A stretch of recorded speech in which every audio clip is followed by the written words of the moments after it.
Bonjour, bonsoir et tout ce qui se passe entre les deux. Bienvenue dans ce nouveau vlog lecture, donc le vlog lecture numéro 2, tel Passe-Partout.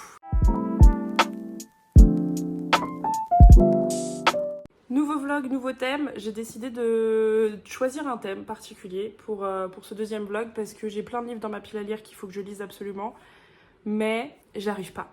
J'achète toujours plein de livres, j'achète plein de livres, j'ai toujours plein de trucs à lire. Donc je me suis dit, il va falloir que je choisisse un thème et que je choisisse 2 livres où, voilà, ce sera le thème de ce vlog. J'ai plusieurs livres dans le même thème parce que c'est un thème que j'adore et que j'affectionne énormément. C'est le thème de la mythologie grecque parce que c'est un thème incroyable sur lequel tu peux découvrir plein de belles choses, tu peux faire plein de belles découvertes et tu peux faire plein de lectures complètement différentes les unes des autres tout en ayant ce même thème. Donc j'ai choisi 2 livres de ma bibliothèque, que je n'ai pas acheté exprès pour le vlog, c'est bien de le préciser. J'ai choisi Nous, filles de Sparte de Claire Haywood aux éditions City Poche. Et j'ai choisi donc Méduse de Jessie Burton aux éditions Gallimard Jeunesse. Le thème de la mythologie est respecté et c'est parti pour les lectures. J'ai commencé donc Nous, filles de Sparte. J'ai lu à peu près 100 pages déjà hier parce que ça se lit très très bien. De quoi ça parle, Nous, filles de Sparte? C'est l'histoire de Hélène et Clytemnestre. C'est le mythe de... Donc il y a eu le mythe avec Agamemnon et le mythe avec la guerre de Troie. C'est ce thème-là. Hélène, c'est la femme de... C'est la femme à cause de qui il y a eu la guerre de Troie, en gros. En gros, c'est ça. Hélène et Clytemnestre sont 2 sœurs mariées à 2 frères, donc Agamemnon avec Clytemnestre et Ménélas avec Hélène. Donc on va suivre leur parcours pour le coup depuis leur enfance, ce qui n'est pas trop exploité en général dans les mythes, d'autant plus parce que ce sont des femmes, hein, on va pas se mentir. C'est hyper intéressant de voir un petit peu leur enfance et comment elles sont amenées à être mariées vers l'âge de 16 ans à peu près, à peine. Donc on a voilà ces deux sœurs là qui sont mariées à 2 frères. Alors je sais pas jusqu'où va aller ce roman, peut-être jusqu'à leur mort j'imagine. Donc la mort de Clytemnestre elle est assez connue puisqu'elle est assez emblématique. On la connaît depuis le mythe d'Agamemnon. Agamemnon qui est donc roi de Mycène, si je dis pas de bêtises. Donc Ménélas, son frère, lui, donc il va devenir roi de Sparte, puisque Hélène, elle, est héritière du royaume de Sparte. J'imagine qu'on va avoir une grosse partie sur la guerre de Troie, parce que du coup, voilà, Agamemnon et Ménélas sont hyper importants pour la guerre de Troie. On va avoir notamment aussi l'importance de Iphigénie, la fille de Clytemnestre et Agamemnon. Hélène, extrêmement importante aussi, puisque Hélène est la raison pour laquelle la guerre de Troie a lieu. Je sais, je l'ai déjà dit, c'est l'enfer. Pourquoi il y a la guerre de Troie? Parce qu'en fait, Hélène, qui est mariée à Ménélas, elle décide de se barrer et en fonction des mythes, soit elle se barre d'elle-même pour rejoindre un Troyen, soit elle est enlevée. Chacun choisit un petit peu la version du mythe qu'il préfère. Donc on va suivre ces 2 personnages. On a des chapitres dédiés à Clytemnestre, on a des chapitres dédiés à Hélène. À chaque fois, c'est à la 3e personne. Donc je trouve que c'est plutôt sympa de les suivre comme ça, de manière assez objective, tout en ayant du coup tout cet aspect féminisme, etc. Et leur pensée de... Elles sont mariées, oui, mais à la base, elles sont quand même des filles qui rêvent de liberté et d'indépendance, en fait. Donc, premier texte, Nous, filles de Sparte, qui a reçu plusieurs prix. Hein. Il a été énormément primé, tout le monde en parlait, etc. Donc, j'ai hâte de lire la suite. Je pense que je vais un peu moins être dedans, dans le sens où je connais déjà énormément ces mythes-là, en fait. Le mythe de Hélène et Ménélas et le mythe de Clytemnestre et Agamemnon, je les connais déjà beaucoup. Je les ai étudiés. Je les ai même relus depuis, j'adore. Mais le fait de déjà connaître, bah, ça enlève toute cette partie ou de nouvelles découvertes. Donc pour l'instant, je lis, mais assez rapidement en diagonale, même certaines fois, parce qu'il y a des choses que je connais déjà, en fait, tout simplement. Mais ça se lit bien. Je suis déjà à 100 pages, donc ça va se lire assez bien. Je pense que ça va être sympa. J'attends de voir. J'attends de voir. Mais voilà, pour l'instant, j'aime bien. Pour l'instant, j'aime bien comment c'est écrit. C'est pas compliqué, c'est assez... Ça va vite, ça enchaîne, etc. Mais j'ai hâte de voir jusqu'où ça va aller en fait. Si voilà, on va aller jusqu'à leur mort, je sais pas encore. Et j'ai hâte de voir et je sens que je vais beaucoup aimer. Deuxième lecture pour ce vlog, donc Méduse de Jessie Burton aux éditions donc Gallimard Jeunesse, qui, sans surprise, est une réécriture du mythe de Médusa. Le mythe de Médusa, je pense qu'énormément de personnes le connaissent, donc la Gorgone qui change en pierre les personnes qui regardent ces serpents. Le mythe de Méduse, initialement, c'est l'histoire d'une jeune prêtresse qui se fait violer par Poséidon dans le temple de Athéna, si je dis pas de bêtises. Donc Athéna, en fonction des mythes, soit pour la punir d'avoir souillé son temple, soit pour faire en sorte qu'elle ne soit plus jamais embêtée par les hommes, décide de la changer en gorgone. Par la suite, donc, elle s'exile sur une île parce qu'elle a plus confiance en personne, elle veut être toute seule, elle veut plus voir personne. Elle s'exile sur une île et malheureusement, lorsque Persée arrive dans sa vie, on sait tous comment ça se termine, Persée lui tranche la tête avec son bouclier. Mais j'avais jamais encore lu de réécriture du mythe de Méduse. Celui-là, il est tout court, il fait même pas 200 pages. Et ce texte promet, en tout cas sur la 4e de couverture, promet d'avoir un aspect très féministe de ce mythe et de parler beaucoup de féminisme et de liberté, d'émotion, etc. Donc j'ai hâte de découvrir ce magnifique livre qui est vraiment, il est trop beau. J'ai hâte de découvrir parce que pour le coup j'en ai entendu que du bien, donc franchement que ce soit l'un ou l'autre, j'en ai entendu du bien à chaque fois, donc j'ai vraiment hâte de les lire, de les découvrir et de voir un petit peu les réécritures et une énième en fait réécriture. C'est vrai que la mythologie grecque, tous les mythes qu'il peut y avoir, on en a 10 millions des réécritures différentes, mais c'est vrai que voilà, avoir encore un aspect encore plus féministe de ces mythes-là et découvrir encore une nouvelle facette de ces mythes, je pense que ça peut être hyper intéressant. Donc voilà, c'est le thème de ce deuxième vlog lecture que j'ai commencé hier, puisque j'ai déjà commencé Nous, filles de Sparte. J'ai très hâte de lire tout ça, j'ai très hâte de découvrir encore de nouvelles choses, parce que c'est vrai que c'est tellement complexe la mythologie grecque que de toute façon tu peux jamais tout connaître. Mais j'adore découvrir de nouvelles choses, j'adore apprendre des nouvelles facettes de ces mythes-là. Donc voilà, j'ai hâte. Et donc je vous emmène avec moi dans ce périple qui, j'espère, ne va pas excéder une semaine, puisque après je pars en vacances et je n'ai pas envie de me trimballer des livres comme ça de poche et de semi-poche dans ma valise, parce que ça va être trop embêtant. Je veux prendre ma Kindle, donc je partirai sur autre chose après pendant les vacances. Mais clairement pas sur ça, donc j'ai 1 semaine et demie pour lire les deux. C'est mon but, c'est ma direction. Donc c'est parti, voilà, bisous, bye.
Bonsoir et tout ce qui se passe entre les deux. Je reviens vite fait pour un petit update de Nous, filles de Sparte, que je suis en train de dévorer littéralement. Vraiment, je suis accro à ce livre, j'aime beaucoup. Même si je connais beaucoup les mythes, je suis quand même accro à ce texte parce que vraiment, c'est frais, c'est neuf, c'est vraiment comme si je lisais vraiment un nouveau mythe. Parce que d'habitude, on lit les mythes souvent vus par les hommes, écrits par des hommes, et là, c'est vraiment vu par les femmes, écrit par une femme. Vous voyez ce que je veux dire ?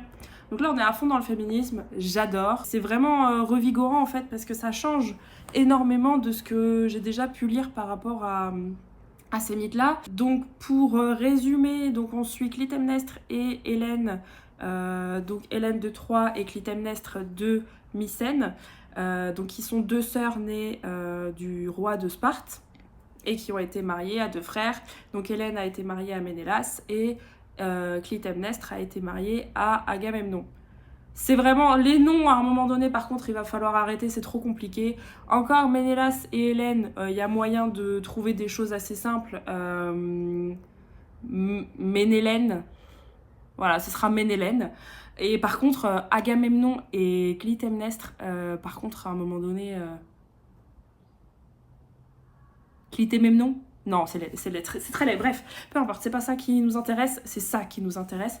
Nous, filles de Sparte, vraiment, on suit leur parcours, mais on suit leur parcours du début et je trouve ça hyper intéressant parce qu'on a deux visions complètement différentes du féminisme. C'est vraiment très très bien fait en fait. On a d'un côté Clytemnestre qui essaye à tout prix d'être heureuse dans son mariage, qui essaye à tout prix d'être heureuse dans sa vie de famille. Clytemnestre, elle a été élevée pour être une reine loyale, bonne, douce et tutti quanti. Et en vrai, c'est ce qu'elle essaye à tout prix de faire. Elle essaye vraiment de sauver son mariage malgré Agamemnon qui est un mari évidemment infidèle puisque nous sommes en Grèce antique. Ça change pas. Il y a des choses qui ne changent pas, voilà. C'est pas un mec bien, hein. Quand on regarde le fond de l'histoire, c'est pas un mec bien. En plus, elle est mariée à 16 ans, elle a sa première fille à 17 ans, alors que lui, il en a au moins le double, si ce n'est plus. Donc vraiment, on a de ce côté donc Clytemnestre qui essaye à tout prix d'être la femme parfaite, qui aime ses enfants, qui veut prendre soin de ses enfants, qui veut être aimée de son mari, désirée par son mari, même si elle n'est pas vraiment amoureuse, en fait, elle nous le dit à un moment. Elle n'a pas ce sentiment d'amour, ce sentiment de couple parfait et heureux qu'on peut lire dans les histoires, mais elle essaye à tout prix de se faire croire qu'elle aime son mari et elle veut à tout prix être heureuse dans son mariage. Et à côté de ça, on a Hélène, donc mariée à Ménélas, qui pareil a été mariée, elle a choisi, mais vas-y, elle choisit quoi. Elle a été mariée donc à Ménélas, qui pareil a au moins le double de son âge. Elle a un enfant, mais elle a un accouchement extrêmement compliqué, donc elle veut plus d'autres enfants. Sauf que ça, elle peut pas le dire à son mari qui est roi de Sparte, elle peut pas lui dire en fait qu'elle veut plus d'enfants, c'est pas possible. Ce serait pas du tout accepté en fait. Et là, on découvre une espèce de société secrète. Société secrète, j'exagère peut-être un petit peu, mais on découvre qu'il y a d'autres femmes dans son cas, évidemment en fait, à un moment donné, voilà. Et donc elle ne veut plus d'enfants et elle sait pas comment le dire, donc elle trouve d'autres solutions en fait pour se rendre stérile, temporairement, mais pour se rendre stérile quand même. Et elle ne veut pas en fait, elle veut pas de cette vie-là, elle veut... c'est un peu comme si elle voulait le grand amour, comme si elle voulait vraiment cette vie parfaite, cette vie... qu'elle a lu dans les histoires, parce qu'elle, à la base, elle n'a pas été élevée pour être la reine de Sparte, et elle se retrouve projetée reine de Sparte, alors qu'elle n'a rien demandé à personne, et juste, voilà, elle s'est retrouvée là, et elle essaye de prendre la vague, mais elle n'y arrive pas. Elle a un enfant, mais elle n'aime pas son enfant. Elle a un mari, mais elle n'aime pas son mari, parce que son mari, je vais revenir dessus, parce qu'il faut qu'on parle un petit peu de tout ça, mais... Elle a un mari et elle n'arrive pas à aimer son mari malgré le fait qu'elle essaye, mais elle n'y arrive pas, elle n'est pas amoureuse de son mari, elle n'est pas heureuse dans la vie qu'elle a. Et en fait, elle saisit à un moment donné l'opportunité qui lui est présentée de quitter cette vie-là et elle le prend quoi. Je trouve ça vraiment chouette d'avoir ces deux versions du féminisme qui vraiment... nous montre deux facettes d'une même cause finalement et je trouve ça vraiment chouette. Donc on a deux portraits de Marie, donc Ménélas et Agamemnon qui sont frères. On a d'un côté Agamemnon qui prend tout pour acquis, il est roi de Mycène, tout le monde doit être à ses pieds, tout lui est acquis finalement, et lui il veut juste faire la guerre. C'est vraiment, je veux me taper avec des gars, je veux me taper, à un moment donné j'ai une grosse armée, y a pas que ça d'ailleurs qui est gros chez moi, j'ai des choses à prouver, je veux faire la guerre. Calme-toi Agamemnon, ça va bien se passer. Donc lui, la seule chose qu'il veut c'est un héritier et des maîtresses. Et donc à côté de ça t'as Clytemnestre qui essaye tant bien que mal d'être une bonne mère, d'être une bonne reine, d'être une bonne épouse, etc. Et il lui rend pas la tâche facile quoi. Et à côté t'as Ménélas qui du coup est roi de Sparte, qui a épousé donc Hélène qui était l'héritière de Sparte. Donc il se retrouve roi de Sparte alors que pareil initialement il n'était pas censé forcément être roi de quoi que ce soit. Et lui c'est un petit peu plus partagé en fait, puisqu'on est sur un point de vue externe. Du point de vue externe, en tout cas, il est dépeint plus comme un mari qui essaye de prendre soin un peu plus de sa femme.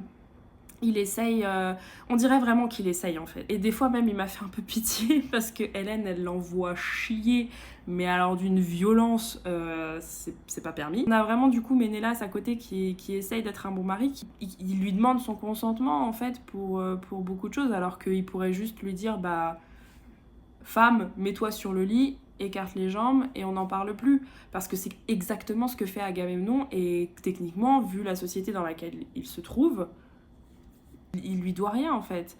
Mais il lui demande son consentement, et pareil, il est fou amoureux de sa fille, il adore sa fille, il aime sa fille. En tout cas, il est dépeint comme un père qui essaye d'avoir une relation avec sa fille. Et à côté de ça, il essaye aussi d'avoir une relation avec sa femme, il essaye en tout cas d'avoir des moments avec elle, etc. Et à côté de ça, Hélène, juste, elle est pas heureuse parce que c'est pas le conte de fées auquel elle avait espéré en fait. Je suis rendue à la page 300 sur 475 je crois, et je le dévore parce que c'est vraiment addictif, ça va vite, les événements s'enchaînent assez rapidement. Donc là on arrive à la guerre de Troie, parce que bon, je pense que je vous apprends rien, mais Hélène part rejoindre Paris, donc prince de Troie, qui lui promet monts et merveilles. Spoiler alert, je pense pas qu'il y a monts et merveilles ici, soit. Hélène rejoint Paris, prince de Troie, donc à Troie, sans surprise. Sauf que avant d'épouser Hélène, Ménélas avait fait promettre à tous les prétendants que si un des prétendants enlevait Hélène, tous les autres devaient aider le promis, donc Ménélas, à aller récupérer Hélène finalement. C'est un bagage, Hélène, c'est un bagage. Donc Agamemnon, il dit à Ménélas, ouais mais tu te souviens de ce qu'on avait dit il y a 10 ans, que s'il y en a un qui l'enlève, tout le monde bagarre. Et bah la bagarre en fait. Donc voilà, la guerre de Troie c'est ça, c'est Agamemnon qui veut se taper, il a envie de montrer ses grosses boloballs, voilà. Et le problème c'est que ça déclenche une guerre Troie versus la Grèce entière, puisque en fait il y avait des prétendants qui venaient de la Grèce entière, dont Ulysse, dont Achille, aussi, c'est important de le préciser, il y avait tout ce petit monde-là à Troie, tout ça parce qu'ils ont fait un pacte disant s'il y en a un qui l'enlève, tout le monde bagarre. Sauf que c'est un peu le bordel quand même, on va pas se mentir. Je suis rendue à ce moment-là, donc en fait je trouve ça bien parce que j'avais peur que la guerre de Troie arrive un peu vite et que ce soit un petit peu trop central. On connaît quand même un peu beaucoup la guerre de Troie, enfin je veux dire... c'est un des événements mythologiques les plus connus, donc voilà. Mais en fait pas du tout. Il y a plein d'autres événements qui arrivent, qui sont moins connus, qui sont rappelés là et perçus d'une manière féminine. Et je trouve ça génial. Et j'adore. Pour l'instant, ma lecture, je suis à fond les ballons. Je le lis matin, midi, soir, j'en peux plus. J'ai hâte de le terminer, de voir comment ça va se terminer, même si techniquement, je sais à peu près comment ça se termine pour tout le monde. C'est pas joli. Mais la mythologie, c'est rarement joli. C'était pour l'update, c'était plus long que prévu, j'avais plein de choses à dire, mais en même temps, la dernière fois que je vous ai parlé, j'avais lu 100 pages, là j'en ai lu 300, donc il y avait des choses à dire. J'avais plein de choses à dire, donc c'est chose faite, je suis contente. Je m'en vais continuer ce petit roman que j'aime beaucoup. Je vous dis à la prochaine pour de nouvelles aventures. Allez, la bise.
on se retrouve rapido pipo pour la fin de ce livre. Oui, je l'ai terminé hier soir, hein, je me suis couchée super tard, n'abusons rien. Je me suis couchée un peu tard juste pour le terminer parce que vraiment c'était trop bien. Il me restait 100 pages hier, c'était notre objectif, voilà, c'était notre projet, il fallait que je le lise, il fallait que je le termine. C'est incroyable, je lui ai mis 4 sur 5. C'est incroyable, c'est très très bien écrit, c'est du début à la fin, on est dedans, on est à fond les ballons. Je le conseille à tous ceux qui aiment la mythologie, ou pas même d'ailleurs en fait, parce que finalement tout le monde peut lire ce genre de texte qui je trouve est important en fait, puisque on a vraiment ce point de vue féminin de ce mythe que tout le monde connaît et finalement je trouve ça intéressant d'avoir ce nouveau point de vue, sans pour autant être dans l'apitoiement en fait de la condition de la femme finalement. Elles s'y font. C'est pas en mode ouin ouin les femmes, elles ont une condition de vie horrible, c'est horrible, je sais pas quoi. Non, c'est vraiment, voilà, elles font avec et voilà comment elles gèrent leur vie avec cette condition qui enfin aujourd'hui ce serait pas possible en fait de se faire traiter comme ça, je suis désolée. Jamais de la vie en fait. Donc j'ai terminé ça, j'ai adoré, j'ai mis 4 sur 5. C'est incroyable et c'est important en fait ce genre de texte. À la fin du livre, juste pour résumer rapidement, il y a vraiment une inversion des rôles entre Hélène et Clytemnestre. C'est vraiment, il y a ce côté où Hélène finalement elle se dit c'était mieux avant. Monts et merveilles absolument pas, mais qui en doutait, pas moi. Donc non, franchement c'était bien de faire ce côté Hélène, voilà, elle a saisi l'opportunité, elle a testé, elle s'est rendue compte que c'était de la merde comme idée, elle est revenue sur son idée et voilà. Et de l'autre côté on a Clytemnestre qui se rend compte que finalement tout ce pourquoi elle a travaillé ne sert à rien, il n'y a eu aucune récompense à ce qu'elle a fait. Donc elle, pareil, elle a eu l'opportunité de faire un choix, elle a mis du temps quand même, son choix était plus réfléchi que celui d'Hélène. Il était différent aussi, on va pas se mentir, mais les conditions étaient vraiment différentes. Elle saisit sa chance et elle réussit à faire évoluer sa vie dans le sens vers lequel elle veut aller finalement. Et je trouve ça bien en fait qu'à la fin il y a eu ce retournement de situation pour les deux qui nous montre que voilà, à tout moment il y aura des décisions à prendre et il faudra réfléchir. Peut-être que ce sera une bonne idée, peut-être que ce sera une mauvaise idée. Il faut faire des choix pour être heureux soi-même avant tout. C'est un petit peu la morale de l'histoire, j'ai l'impression. Sois heureux, pense à toi et les autres après. Voilà. Et je trouve que c'est très très bien. Voilà. Je m'en vais donc lire ce second texte qui est toujours magnifique. Toujours pareil, il est beau. Il fait 180 pages. Et il me reste 3 jours pour le lire avant mes vacances. Je vais commencer ça aujourd'hui et puis voilà, peut-être que je le terminerai demain.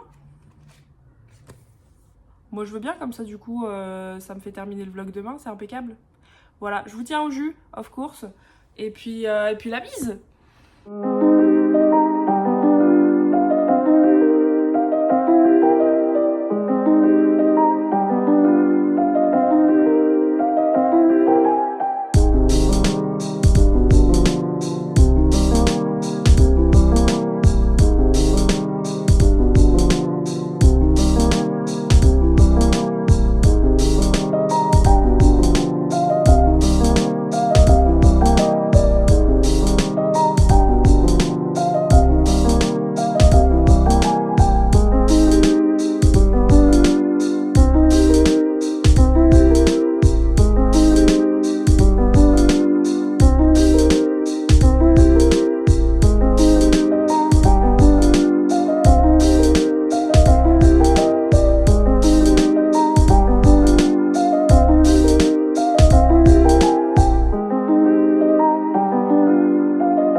On se retrouve, on est le lendemain en fait. Le lendemain, ça a été très rapide, très efficace, voilà, j'ai terminé Méduse. Je l'ai lu hier soir, je l'ai lu ce matin, je l'ai terminé, voilà. C'était clair, net, précis, voilà. J'ai terminé Méduse ce matin, il est toujours aussi beau. Je l'ai dit 10 000 fois que ce livre était beau, c'est pas grave, on a compris. Faut penser à respirer par contre des fois, Sonia, ça peut aider. J'ai terminé Méduse donc ce matin, il est très court, très contemplatif. En fait, vraiment, c'est un livre qui est très contemplatif, je m'attendais absolument pas à ça. Je m'attendais pas à vraiment à découvrir ce livre d'une beauté, mais comme j'en avais rarement vu, c'est extrêmement poétique, il y a pas d'action, il n'y a pas de boum boum boum partout, ça explose pas de partout, c'est vraiment, c'est doux, c'est beau, c'est émouvant, mais j'ai failli pleurer à la fin, vraiment. Ça, là, ça suffit à me faire pleurer. Voilà, c'est comme ça, c'est dit. En fait, on suit l'histoire de Méduse une fois qu'elle est déjà Gorgone. En fait, on suit pas du tout son histoire de avant. C'est-à-dire que là, l'histoire commence. Elle voit donc Persée arriver sur son île, sur son petit bateau là, tout seul. Elle le voit arriver et c'est un peu le coup de foudre en fait. Finalement, c'est vraiment, elle le voit, elle tombe amoureuse. Elle découvre un petit peu ce qu'elle a pas pu vivre en fait avant de subir ce qu'elle a subi.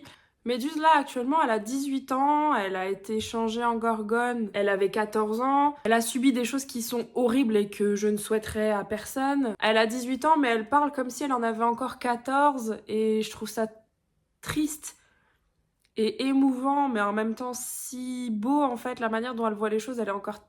Malgré ce qui lui est arrivé, elle est encore hyper innocente, et elle le voit, elle se dit « Ah, il est beau, est-ce qu'il va me trouver belle ?» malgré le fait que j'ai des serpents à la place des cheveux. Ce qui n'est pas un détail anodin quand même à préciser. Et vraiment, elle a ce côté hyper innocent qui est très touchant en fait. C'est très très très touchant. C'est à la première personne et c'est vraiment extrêmement touchant comme livre. Et c'est beau parce qu'en fait, si on disait pas que c'est une réécriture de mythologie, bah ça pourrait être l'histoire presque de n'importe qui. Outre le fait qu'elle a des serpents à la place des cheveux, mais vraiment ce côté où elle tombe amoureuse pour la première fois et elle se dit waouh, c'est ça l'amour, waouh, c'est ça d'être une fille normale, c'est ça finalement d'avoir une vie normale en fait. Et on découvre tout ça à travers ses yeux et Persée va la voir et ils commencent à discuter comme deux adolescents en fait qui vivent leur premier amour. Et c'est doux, c'est beau, c'est... Oh là là.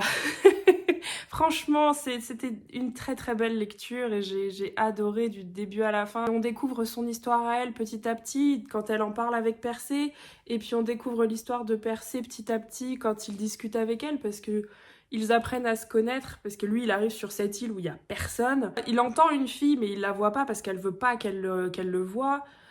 Et ils apprennent à se connaître à travers la parole et je trouve ça extrêmement bien fait. Quand elle parle, c'est tout en métaphore, c'est tout en, en jolie tournure de phrases, c'est beau, c'est extrêmement beau. Je l'ai terminé ce matin et il y a des phrases qui sont magnifiques et qui résonnent encore actuellement, qui pourraient résonner pour n'importe qui. Et c'était vraiment très très beau et malgré toute l'innocence et les horreurs qu'elle raconte, c'est un livre qui est beau. Et voilà, c'est tout ce que j'ai à dire en fait, c'est beau. C'est puissant, c'est vraiment très très bien fait. C'est un très très beau texte et je m'attendais absolument pas à ce qu'il soit raconté de cette manière-là en fait. Vraiment comme si c'était une histoire lambda finalement d'une fille qui tombe amoureuse d'un garçon et à la fin bah finalement elle se rend compte qu'ils pourront pas être ensemble. Mais c'est pas grave, sa vie elle est pas régie autour de ça, autour de ce rejet entre guillemets. Et elle passe à autre chose et ça l'aide à grandir, ça l'aide à devenir plus adulte et à se rendre compte que bah oui, elle est pas comme les autres, mais elle va en faire une force. Et c'est tout ce côté de prise de conscience. Elle se rend compte de qui elle est et elle se rend compte de la valeur qu'elle a malgré tout ce qui lui est arrivé. Et je trouve ça beau et c'est un très très beau message. Et vraiment la fin... Incroyable cette fin, j'avais les larmes aux yeux et j'en pouvais plus. Et j'étais là, ok, c'est beau, excusez-moi, j'avais pas prévu de finir dans cet état-là. Une femme peut être une femme sans avoir besoin d'aimer un homme en fait. Voilà, c'est simple, mais ça a besoin d'être dit en fait, finalement. Et voilà qui conclut ce vlog, donc sur ces deux lectures que j'ai toutes les deux notées 4 sur 5. Réécriture de mythologie grecque vue par des femmes et écrite par des femmes. C'est deux lectures qui sont belles à leur manière, qui expriment des voix qu'on n'entend pas forcément d'habitude.